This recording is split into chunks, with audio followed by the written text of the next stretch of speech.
서민의 기생충 콘서트. 기생충에 대한 이제 위험한 해를 끼칠 수 있는 기생충에 대해서 크루스 파동 편모증 샤가스씨 병의 원인이다. 샤가스씨 병, 무관심은 부메랑이 될 수가 있다.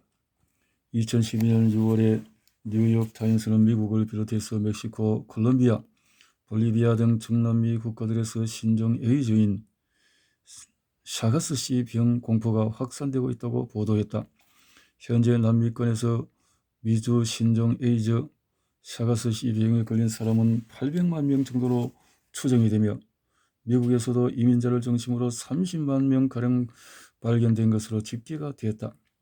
이 병이 무서운 이유는 에이즈처럼 잠복기가 길고 초기에 발견하지 않으면 치료가 불가능하기 때문이라고 보도했다. 샤가스씨 병은 무엇이며 정말 에이즈에 비교될 만한 병인가? 샤가스가 발견된 것은 지금으로부터 100년 전쯤에 브라질의 크루스라는 분이 살았다. 리우데자네이루에서 의대를 졸업한 크루스는 미생물학을 더 공부하기 위해서 프랑스에 있는 파스테르 연구소로 갔다. 크루스는 감탄했다. 이렇게 멋진 연구소가 있다니 우리나라에도 이런 임상실험 가능성 연구소가 있으면 좋겠다. 샤가스, 지금 철도 현장에서 말라리아가 돌고 있어 당장 짐을 꾸리게.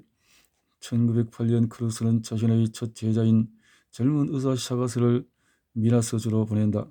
샤가스는 말라리아가 진정돼 여유가 생기자 인근 마을에서 할 일 없을까 찾다가 이상한 말을 듣는다. 우리 마을에는 이상한 저주가 있어요. 사람들이 갑자기 죽어버려요. 대부분이 한창 때이고 평상시 아픈 데도 없었는데도요. 그 저주를 풀어보겠다며 이리저리 배회하던 샤가스는 동물의 몸에 매달려 피를 빨던 빈대 한 마리를 잡는다. 그 빈대의 입장에서 재수 온붙었다고 할 만한 것이 보통 사람 같으면 그 빈대를 잡아 죽이는 데 그쳤겠지만은 학문적 열정에 불탔던 샤가스는 빈대를 잡아서 내장을 꺼낸 뒤 현미경으로 관찰한다. 거기서 샤가스는 표모가 달린 가느다란 기생충 한 마리가 헤엄치고 있는 것을 보았다. 그 기생충이 바로 갑자기 사람을 죽게 만드는 원인이었지만은 자신의 발견이 얼마나 대단한 건지 몰랐던 샤가스는 연구 노트에 이렇게 쓴다. 빈대. 빈대의 내장에서 편모가 달린 기생충을 발견했다. 온화하게 생긴 걸 보니 숙주한테 병을 일으키지는 않을 것 같아. 하지만 그렇게 넘어가기에는 뭔가 찜찜했다. 자료를 보니 원숭이의 혈액에서 비슷한 형태의 편모증이 발견된 적이 있다는 것이다. 그 원숭이가 알아놓지 않았다는 점으로 미루어 해로운 기생충은 아닌 것 같았지만은 샤가스는 정말 그런지 확인해보고 싶었다. 그래, 원숭이한테 한번 주사해보자. 달리 할 일도 없잖아. 샤가스는 원숭이를 고려했지만 미나스 주에는 시험에 쓸만한 원숭이가 없었다.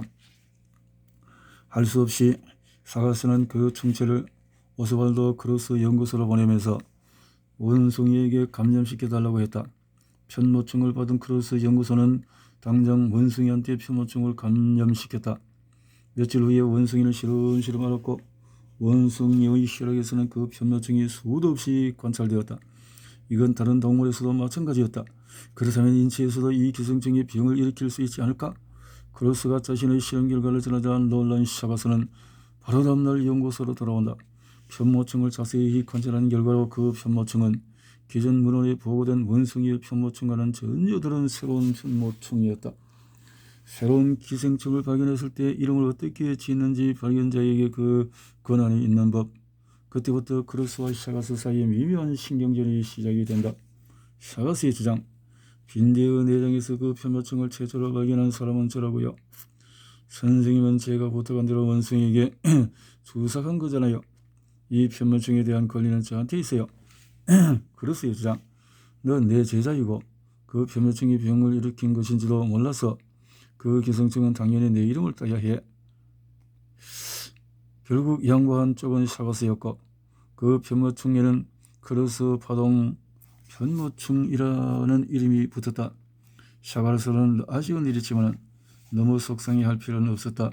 훗날 이 편모충이 일으키는 병에 샤가스씨 병이라는 이름이 붙었으니 말이다. 크루스 파동 편모증. 샤가스 씨 병을 찾아내다. 혈액에 사는 아름다운 편노가 달린 늘씬한 벌레 기생정리혈전을 꼼꼼히 읽어본 분이라면 이렇게 하실 것이다. 혹시 수면병? 이런 것들이 있었다. 맞다. 채채 파리를 통해서 사람에게 들어와 수면병을 일으키는 감비아 파동 편모충과 샤가스 씨 병을 일으키는 크루스 파동 편모충은 모양이 아주 비슷하다.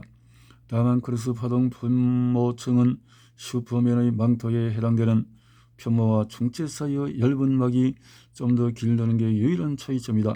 그래서 크루스 파동 편모충에 걸린 사람도 수면병과 비슷한 증상을 일으키지 않을까 생각할 수가 있다. 감비아 파동 편모충. 샤가스도 그렇게 생각했다.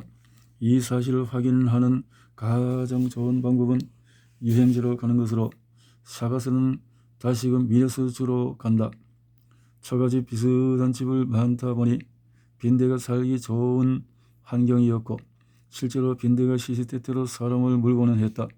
마을을 뒤지던 중에서 샤가스는 많이 아파 보이는 2세 여자아이를 발견한다. 열이 나고 눈 주위가 좀 부어있는 걸로 보아 어디가 아픈 건 확실한데 원인을 알 수 없었다. 빈대에 물린 적이 있냐고 묻자 여자의 부모는 당연한 소리를 하냐는 듯 샤가스를 쳐다봤다. 그 아이에게 열쇠가 있다고 생각한 샤가스는 여자아이의 피를 뽑아서 현미경으로 관찰한다. 만일 여기서 크루스 파동 편모충이 나온다면 이 질병을 사가시시 병이라고 해야지. 이게 수면병과 비슷한 병이라면 혈액에서 편모충이 관찰되어야 했지만 샤가스의 기대와는 달리 혈액에서는 아무것도 나오지 않았다. 샤가스의 뛰어난 점은 여기서 포기하지 않았다는 것이다. 현미경에서는 아무 발견도 못했지만 그건 편모충의 숫자가 워낙 적어서 내가 놓친 것일 수도 있다. 이 혈액을 동물에서 조사하면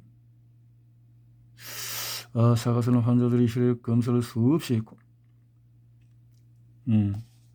그래서 그 뒤에 샤가스는 그래서 판모 편모증에 감염된 환자들 계속 연구했고 후세 사람들은 이 편모증에 감염돼 생기는 질병을 사가스씨 병이라고 불렀다. 크루스 파동. 이렇게 됐다라는 거죠.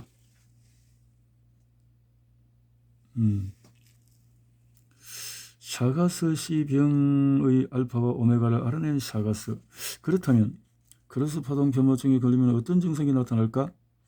아까 2세 여자아이는 열이 나고 눈 주위가 좀 붓는 정도였지만 그게 다는 아닐지도 몰랐다. 순간에 샤가스는 마을에 떠드는 개소문을 떠올렸다. 마을에서 사람이 갑자기 죽고 그래요? 나이 든 것도 아니고 30, 50세쯤 되는 사람들이. 샤가스는 급사한 사람들이 시체를 부검하기 시작했다. 죽은 사람들 상당수는 심장이 아주 비대해져 있었는데 그 심장에서 놀랍게도 크루스 파동 편모충이 관찰이 되었다.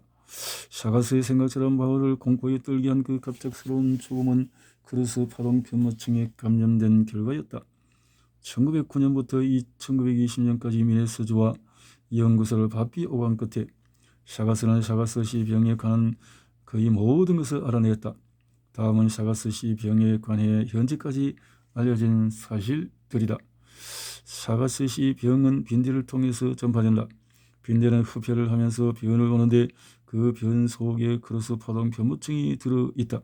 빈대가 흡혈을 하면 가입기 마련이고 그러다 보면 피부를 끓게 되는데 그때 난 상처를 통해서 빈대 변 속에 들어있는 크루스 파동 편모충이 사람에게 들어간다. 그래서 파동 편모충이 혈액에 증식하면 2세 여아에게 나타났던 증상들, 즉 열이 나고 근육과 피부에 발진이 생기는 등의 증상이 생긴다. 이런 과정의 몸의 일부가 붓는 현상이 생기는데 특히 한쪽 눈꺼풀이 붓는 경우가 많다. 샤가스씨 병에 관한 대부분의 사실들은 샤가스가 알아냈지만 이 한쪽 눈꺼풀이 붓는 증상을 발견한 사람은 로마나라는 아르헨티나 의사였다. 그는 이 증상에 자기 이름을 붙여서 로마나 징후라고 불렀다. 물론 모든 환자에게서 로마나 징후가 발견되는 건 아니다. 증상은 3에서 6주, 8주 안에 저절로 회복된다. 이 기간을 급성기라고 부르며 이 기간에는 혈액에서 편모충을 발견할 수 있다. 즉 샤가스시 병을 진단할 수 있는 가장 좋은 시기는 급성기이다. 이 시기에 진단과 치료가 이루어지지 않으면 만성기로 넘어간다. 이것이 샤가시시 병의 가장 무서운 부분이다. 소위 만성기로 접어들면 환자의 증상은 사라지며 혈액에서도 편모충이 관찰되지 않는다. 대부분의 환자들은 잠깐 몸살을 앓았을 뿐 괜찮다고 생각하지만 이 시기에도 크로스 편모충은 환자의 몸을 공격하고 있다. 가장 흔히 침범되는 장기는 심장으로 크로스 파동 편모충은 심장의 근육을 망가뜨린다. 이때 손상되는 것은 근육만이 아니다. 심장이 뛰는 것은 심장에 있는 박동기가 심장에게 뛰라는 전기 신호를 보내기 때문이며 이 신호는 근육에 있는 전선을 통해서 심장의 각 부분에 전달된다. 그래서 크로스 파동 편모충이 근육을 손상시킬 때 이 전선이 망가지기도 한다. 위에서 마을 사람들이 갑자기 죽는 사람이 많다고 했다. 이 사람들이 죽는 원인이 바로 이 전기 신호가 제대로 전달되지 못해서 심장이 갑자기 멈춘 탓이다. 심장이 이 정도까지 손상되려면 적어도 10년에서 20년 걸리는데 급사하는 사람들이 대부분 30에서 50대인 건 바로 이 때문이다. 사가시시 병으로 죽은 사람을 부검해 보면은 대부분 심장이 커져 있다.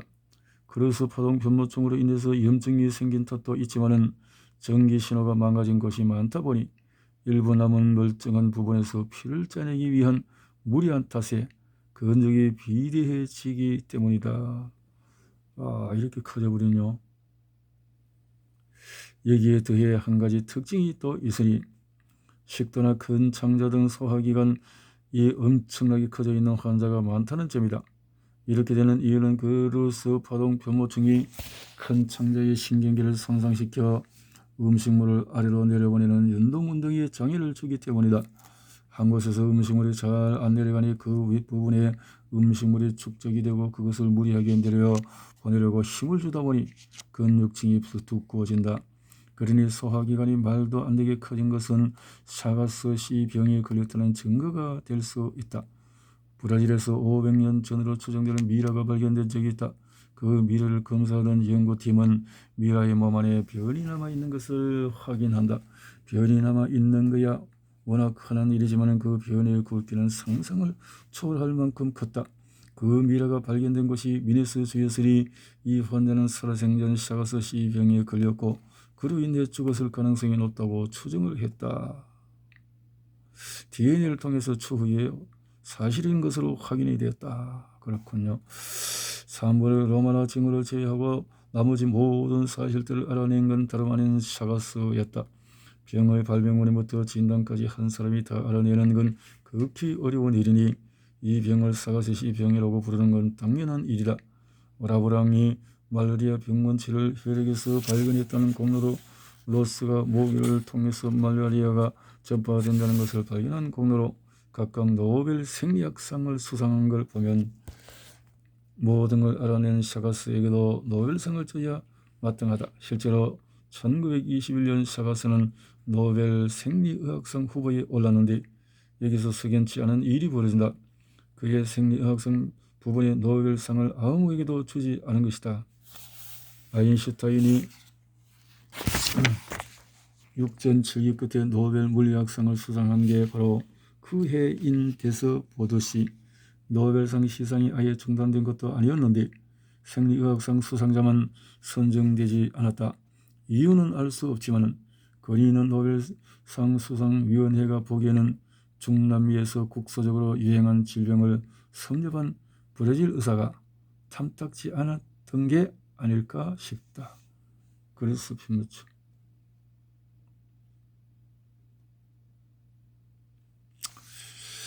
샤가스시 병의 치료와 진단. 어떻게 치료하냐? 유행적인 라틴 아메리카에는 아직도 500에서 600만 명의 이 감염자가 있고 해마다 수만 명이 갑작스러운 심부전이나 심점도 이상으로 죽어간다. 이들은 대부분 어릴 적에 샤가스시 병에 걸렸지만 그것을 모른 채 살아가다 갑작스러운 심장마비로 세상을 떠난다. 노인들은 치매에 대한 두려움 때문에 심장마비로 죽는 게 최고의 행운이라고 말하지만은 사가시시병의 희생자들은 대개 한참은 더 살 수 있는 중년이다. 치료약이 있다면 상황이 좀 나아졌을 테인데 유감스럽게도 사가시시병에 대한 제대로 된 치료제가 아직 나오지 않았다. 여기서 다시 한번 제3세계의 소름이 작용한다. 기생충이 일으키는 질환인 사가시시병에 대한 치료제가 없는 건 돈과 장비를 갖춘 부자 나라들이 이 질환에 대해서 관심을 갖지 않는다는 얘기다. 그렇군요. 무관심.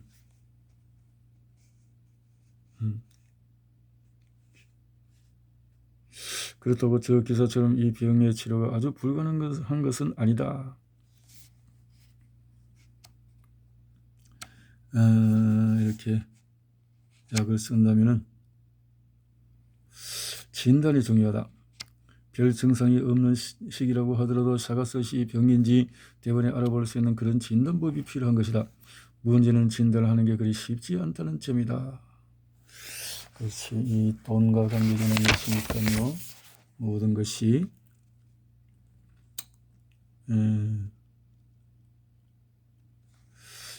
경제 발전이 문제군요. 나쁜 기생충. 그렇군요. 이런 병이 위험하다. 이런 사가시시병. 광동주혈선충이라 치명적인 달팽이 유혹. 달팽이의 비극. 1981년 배 한 척이 남태평양에 위치한 아메리칸 사모아의 한 섬에 정박했다. 그 배는 한국에서 온 원형 의선으로 총 24명의 선원이 타고 있었다. 그날 저녁으로 뭘 먹을까 고민하던 선원들은 그 지역 특산물인 달팽이를 보고 흥분했다. 말이 달팽이일 뿐 그 달팽이는 한 마리가 어른 팔뚝만 했다. 아니 저렇게 맛있게 생긴 달팽이가 있다니 저거 잡아다가 초고추장에 찍어 먹으면 맛있겠다. 즐거운 만찬이 벌어졌다. 5명은 그냥 먹는 게 찝찝하다면서 완전히 익힌 달팽이를 먹었고 크기에 압도된 3명은 아예 입에 대지도 않았지만은 나머지 16명은 생달팽이를 초고추장에 찍어 먹었다. 며칠 후에 그 중에 한 명이 뭔가 몸이 이상한 느낌을 받는다. 갑자기 왜 이러지? 몸 여기저기가 쑤시네. 다리도 힘이 없고 하루 지나면 개척개치 했지만 증상은 갈수록 악화되었고 소변을 지르기까지 했다. 몸에 이상이 생긴 사람은 그 한 사람만이 아니었다. 안 되겠다 싶었던 선원들은 현지에 있는 병원에 간다. 선원들을 진찰하던 의사는 정상인이라면 누구나 있어야 하는 무릎 반사가 소실된 것에 주목했다. 이건 보통 증상이 아니군요. 신경학적인 문제가 있어 보이는데요. 혹시 달팽이 같은 걸 날로 드시지나 하진 않았죠? 달팽이라는 말에 선원들은 흠칫했다. 며칠 전에 먹었던 그 맛있던 달팽이가 원인이란 말인가? 선원들은 의사에게 물었다. 그 달팽이에 도대체 뭐가 있었나요? 제발 말해주세요. 의사는 한숨을 푹 쉬고 입을 열었다. 여러분이 먹었던 달팽이 속에는 기생충이 들어있습니다. 그게 이 지역에서는 흔한 거라 날로 먹는 일이 드문데 여러분은 다른 곳에서 오셨으니 모를 수밖에요. 그 기생충의 이름은 그들 중에 3명은 의사의 말을 들을 수 없었다. 병원에 오자마자 바로 혼수 상태에 빠졌으니까 2명은 다행히 의식을 회복했지만 나머지 1명은 그만 목숨을 잃고 만다. 달팽이를 먹고 난 지 17일 만의 일이었다. 광동주혈선충의 삶. 그 기생충의 이름은 광동주혈선충. 이것의 이름은 한 번도 들어보지 못했다고 자책하지 말자. 이 기생충은 우리나라에도 존재하지 않으니 말이다. 광동주혈선충은 동남아시아와 서태평양의 섬들이 주요 유행지로 필리핀과 칼레도니아, 수마트라, 타이완, 타히티 등에서 환자의 대부분이 나온다. 혹시 광절열두조충과 헷갈리시는 분이 없기를 바란다. 광절열두조충은 길이가 5m에 달하지만은 환자들이 이런 게 내 몸에 있었는데 내가 몰랐다니 라고 한탄할 정도로 척한 기생충이니 말이다. 이름만 비슷할 뿐이지 광동주혈선충은 나쁜 기생충이어서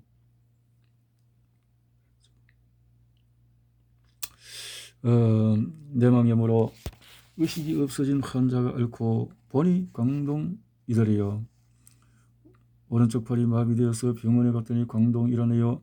같은 정례 보고가 한둘이 아니라 게다가 이 기생충이 몸 안에 있으면 거의 100% 증상을 나타낸다. 이쯤 되면 의아해진다.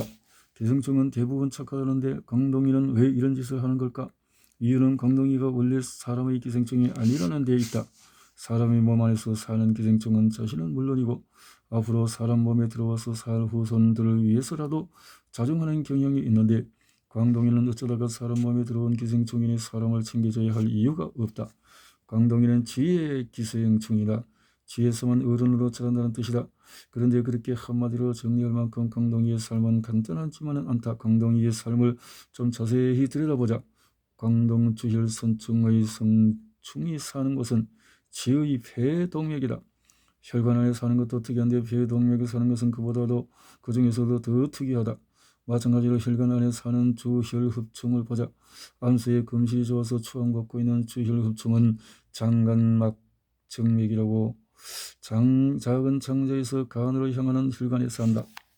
혈관이긴 해도 이곳은 유속이 느린 데다 영양분을 간으로 보내는 통로인지라 최소한 굶주리진 않는다. 게다가 여기서 알을 낳으면 그중에 일부는 혈액의 흐름을 따라 간으로 갈 수도 있지만 대부분은 중력을 따라서 작은 창자로 가고 거기서 대변을 통해서 밖으로 나갈 수 있다. 기생충의 존재 이유가 외계로 알을 내보내서 훌륭한 어른으로 자라게 하는 것이라는 점에서 주혈흡충이 혈관에 사는 건 아무런 문제가 없다. 주혈흡충, 성충. 하지만 폐동맥은 기생충의 성충이 살기에는 여러 가지로 부적합하다. 폐동맥. 폐동맥에 들어 앉아 있어봤자 이산화탄소를 가득 찬 혈액을 말고는 별로 먹을 게 없을 터. 아무리 강동이가 식탐이 없다 해도 그런 것을 기생 부위로 선택한 건 전략적인 실책인 듯하다. 식사 외에도 폐동맥이 좋지 않은 이유는 또 있다. 바로 자손의 번식 측면에서 강동이가 자라려면 어린 요충이 달팽이 안으로 들어가야 하는데 폐동맥에서 태어난 요충이 도대체 무슨 수로 지의 몸 밖으로 탈출하고 또 달팽이 한 대까지 간단 말인가. 이런 것이다. 결국 강동이가 태어난 요충은 지의 대변에 섞인 채 밖으로 나가는 데 성공을 한다. 회사가 전쟁터라고 밖은 지옥이다. 달팽이를 통해서 어떻든 달팽이 유치원생, 중고교생, 지은의 고교생에서 20대 중반의 청년, 지의 폐동맥 어른이 되어서 결혼 및 출산, 복잡하다. 시간이, 생활사. 사람이 강동주혈선충에 감염이 되면은 지와 달팽이 사이를 오가는 생활사에 사람이 끼어든다. 지가 먹으려던 달팽이를 사람이 먹으면 그 안에 있던 요충도 같이 들어갈 수밖에. 이때부터 일이 꼬이기 시작한다. 사람이 들어가는 강동이는 뭔가 이상하다고 생각한다. 이상하다, 왜 이렇게 낯설지? 여기가 아닌가? 그래도 일단 들어왔으니 지의 몸 안에서 하는 것처럼 내려간다. 20대 중반의 청년으로 자라야 하니 말이다. 이상하게 여기는 낯서네. 지는 원래 강동이란 친한 숙주라 별 문제가 없지만은 사르몬에는 강동이를 보고 경악한다. 아니, 쟤네들이 어떻게 여기 들어왔지? 이거 봐요. 여기는 너희 애들이 함부로 들어오는 것이 아니에요. 곧 내와 강동이와 치열한 한판 승부가 펼쳐진다. 전쟁. 그렇다. 그곳은 전쟁이었다. 전쟁이 일어나면 사망자와 부상자가 생기기 마련. 환자의 뇌는 심한 고통에 멍을 뜬다. 머리가 아파서 게다가 대소변 조절도 없어. 너무 없어져. 의식이 없어. 마리수가 적다면 그 전쟁으로 국지적으로 끝날 수 있지만 수가 많을 경우에는 환자는 심한 뇌수막염으로 고생하고 심지어 생명을 잃을 수도 있다. 다음은 실제 환자들의 사례이다. 하와이에 사는 22세의 남자. 몸살이 난 것처럼 몸이 쑤시고 관절도 아파요. 얼마 전부터 두통도 심해졌어요. 아프리카 대왕달팽이. 환자의 상태는 점점 안 좋아져서 자신이 지금 어디에 있는지, 지금 몇 시인지도 몰랐다. 아름다운 달팽이에 불면증으로 고생하는 23세의 남자가 있었다. 그에게 친척이 찾아왔다. 한눈에 보기에도 먹음직스러운 달팽이를 들고서, 자, 이걸 먹게나. 이거 불면증에 아주 좋아. 골든 애플 스네일, 왕우릉이라고. 이름도 아주 멋지지. 아니, 이렇게 예쁘고 귀한 걸. 남자는 혈액의 따스함에 감동한 나머지 앉은 자리에서 달팽이 몇 마리를 초장에 찍어서 먹어치웠다. 이제 푹 잘 수 있겠다 싶었지만 그로부터 하루가 지나지 않아서 다리에 힘이 없어지고 발이 쑤시기 시작했다. 나중에는 의식이 없어지기까지 했다.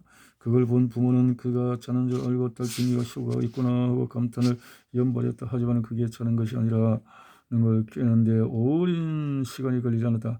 밥 먹으러 깨워도 일어나지 않았으니까 결국은 병원에 실려갔고 뇌수막염이라는 진단을 받았다. 나중에 환자가 남긴 달팽이를 조사한 결과 광동이 유충이 나왔다. 왕우름, 골든 애플 슬레일, 야채. 그럼 달팽이만 조심하면 되는 건 그건 아니다. 달팽이를 먹는 것 말고도 사람이 광동이에 감염되는 방법이 더 있기 때문이다. 사람이 달팽이의 분비물이 묻은 채소를 먹어도 감염될 수 있다. 그 분비물에 광동이의 유충이 들어있으니까. 그렇구나. 개구리. 대만에서 74세의 할머니가 어지러움과 더불어 다리에 힘이 없어서 병원에 왔다 검사해보니 여기도 광동이가 있었군요. 아니 이게 뭐지? 내 척수액 검사상 세균도 아니고 그렇다고 바이러스도 아닌데 단순한 MRI 촬영. 개구리를 왜 드셨어요? 그야 건강해지려고 먹었지. 그래서 개구리만 먹었다면 문제가 없었겠지만 이 개구리가 달팽이를 좋아했던 게 문제였다. 그렇군요. 이렇게 해서 할머니에게는 뇌염증을 줄이는 약과 더불어서 해충약이 투여됐고 할머니는 살아날 수가 있었다.